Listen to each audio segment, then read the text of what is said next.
Anthony Black is the key to the Orlando Magic and winning more basketball games this season. Today, we're going to be talking about his impact on the team so far this year, as well as what he could potentially be able to do for this team come play-in/playoff time. Guys, welcome to Magic Digest. I'm your host, Patrick Previty. This is your one-stop shop for Orlando Magic basketball. Today, it's all about Anthony Black, and then a little bit about the game against the Rockets tonight. We're going to be previewing that at the very end of the video, so definitely stick around for that. Hopefully, the Orlando Magic can get a win and avenge their loss from last Monday against the Houston Rockets tonight. But like I said, we're going to be talking about Anthony Black. But first, make sure that you subscribe. 75% of you who are watching these videos regularly aren't, so join the 25%. We're trying to build an Orlando Magic basketball community here on YouTube. I appreciate the support on the last video. Means the world, guys. We're trying to get to 1,000 subs here sooner rather than later. Okay, so as we all know, Anthony Black was crucial in the game against the Cavaliers and the win against the Cavaliers. Him and Gary Harris towards the end of the third quarter practically went on an 8-0 run themselves. They forced 3 turnovers, were able to turn that game around. The Magic got the come from behind victory. They were down 13 points at a certain point in that ball game, and Anthony Black played extremely well. He finished the game with 17 points, 5 of 7 shooting, made all of his 3-point attempts for that game, and there was a lot to like. Jamahl Mosley kind of shouted him out in the post game, so that was something that I wanted to touch on right before we get into his entire impact this year on the Orlando Magic season. We talked a little bit about this quote in the previous video. Here we're going to start with, that's what we ask him to do on a consistent basis. Defensively, you saw he turned the tide of the game when he picked up, got steals, and was aggressive. That's the type of defense we know he can play. Now, this is Jamahl Mosley kind of harping on Anthony Black staying aggressive. That's going to be a theme in this video. Offensively, getting downhill, attacking the basket, and stepping into a shot. He had such a command while he was on the floor. That's exactly what we know he can be on a regular basis. Now, for the quote, I will say this, and I've said it when we were home, and I'll say it now. When Anthony Black is aggressive, both offensively and defensively, he is a problem. That was the quote I was referencing from the previous video when we were talking about the win over the Cavs. As we know, Anthony Black, when he is aggressive, is a different player, can be an issue for other teams, can put this team in a place that is much better offensively because we have a table-setting point guard, a guy who can dish the rock. Now, his game isn't as refined as you'd like it to be, even for a guy in his second year, but there's a ton of upside. Like I said, defensively, like Jamahl Mosley said, when he is aggressive defensively, he can start making plays, start creating easy offense for this team. Since the All-Star break, Black is averaging 7.9 points per game and 1.7 assists per game. That's not great, but his bright spot has been his shooting from 3 in those 13 games since the break. 46.4% from the 3-point line. Now the amount is low. The percentage is nice, but the amount per game is low. It's at 2.2. But if we can get that aggressiveness up, I think he's earned it. He can start shooting a little bit more. Well, I'm not going to say that he's going to, take the most threes on the team or anything like that, but he's certainly been impressive in the bit of sample size that we've seen since the All-Star break. These are his numbers for the entire year: 9 points, 3 assists, 3 rebounds. I think we were all hoping for a bigger jump based off of what we saw in the Summer League, right? Before he got hurt in the Summer League, he was putting up a lot of great numbers, a lot of great tape. If you guys can remember that far back in the very first Summer League game, it looked like we had everybody go off. Tristan Silva, Jet Howard, Anthony Black and company.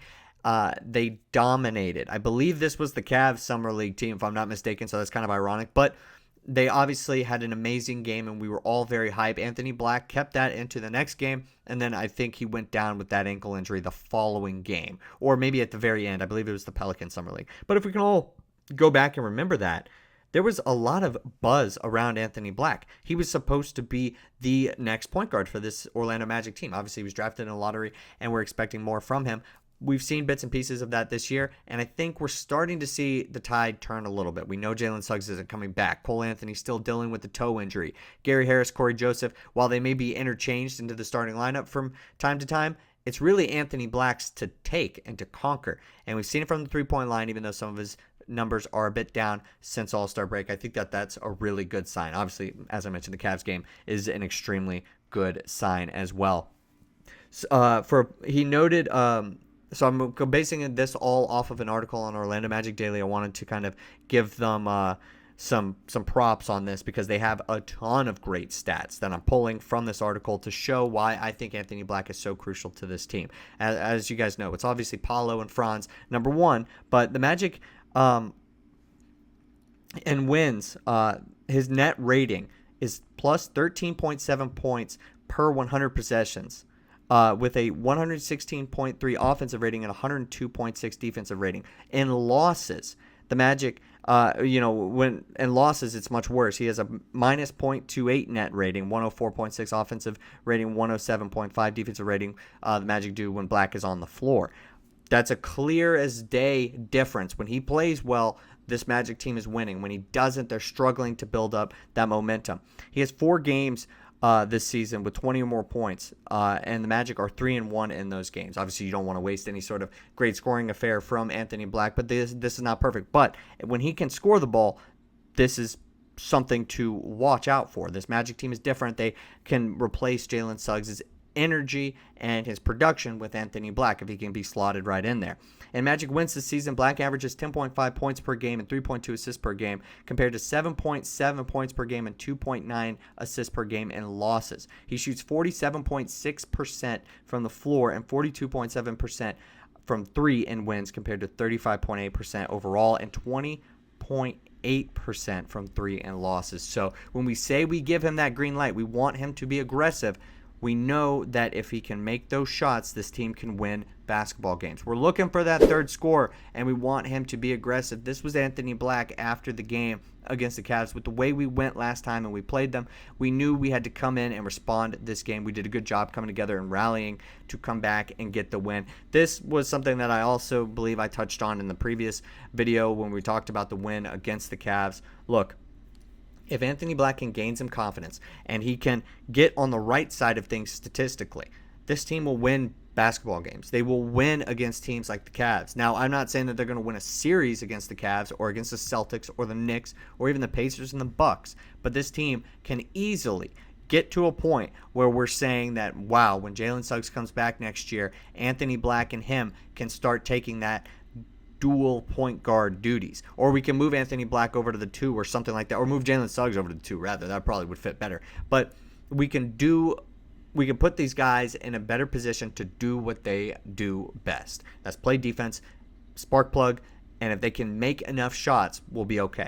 Now, obviously, there are certain other players that we certainly need more from, like KCP, which we've actually gotten a lot more from him over the last handful of games, so that's been really nice to see. We need Paolo Banchero and Franz Wagner to give us the usual, and somebody in the front court. Obviously, we haven't seen Bitadze like his old self in a while. Jonathan Isaac's minutes were pulled way back in the last game, and then Wendell Carter Jr. If he can be consistent with 30 minutes, we'll take it. Maybe we like him more at the 4, but he's playing the 5 right now, and that's just the way that it is. All right, the Orlando Magic take on the Houston Rockets tonight. Now, this is going to be one of those games where we're hoping for a bit of revenge. This game was obviously dominated, or the news from the last game was obviously dominated by the disparity on the glass. The offensive rebounds for the Houston Rockets were pretty much like if you're in the audience for Oprah, you get a car. It was like that for the Houston Rockets. If you were on the floor and you were wearing that red jersey, you were going to get an offensive rebound.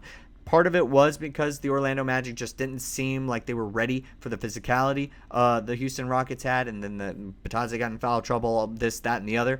And part of it was just that the Houston Rockets are a big physical team, and they matched up well against the Orlando Magic. The Magic are 32-37, Rockets 44-25. Obviously, both teams are battling for a playoff position. Magic less so in a dire matter right now. They're in the play and they're kind of stuck there. The Rockets are the second seed in the Western Conference right now, and that seems extremely high. Reed Shepherd, Amen Thompson, both out, as I think we could kind of figure. Thompson probably going to return March 21st. For the Orlando Magic, Cole Anthony still a game time decision, working with that toe. Jalen Suggs, Mo Wagner, both obviously out for the rest of the year. So right now, this team should go in healthy, nobody resting, and we'll see if Cole Anthony ends up giving it a go. Will Anthony Black get the start tonight? I think that there's a chance, especially if Cole Anthony does not play. He didn't seem like he was completely healthy in the last game against the Cavs. But guys, let me know what you think down below. Hopefully, I brought some good statistics to this video today and why Anthony Black is so crucial to this team. Obviously, we still ride with Paolo Banchero and Franz Wagner, but If you can get that production from Anthony Black, that has been the difference maker this year. But let me know what you guys think in the comment section down below, and I will see you guys next time with more Orlando Magic basketball content.